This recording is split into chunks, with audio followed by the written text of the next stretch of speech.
Prop up the 4 table legs downward.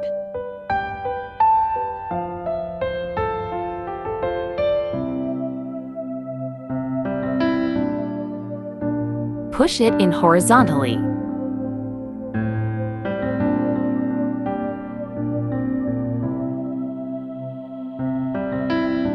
Loosen the screw. Remove the inner frame.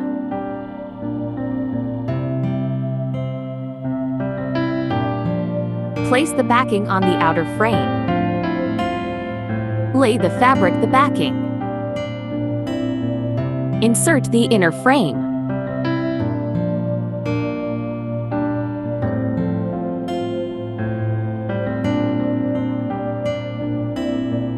Twist the screw.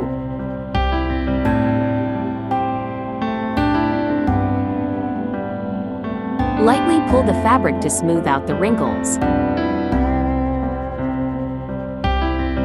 Poke the fabric with your finger to feel the even tension of the fabric without excessive stretch.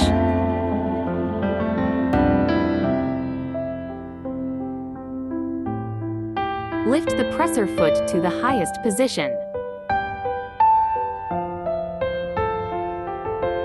Move the buckle. Snap the notch into the positioning pin.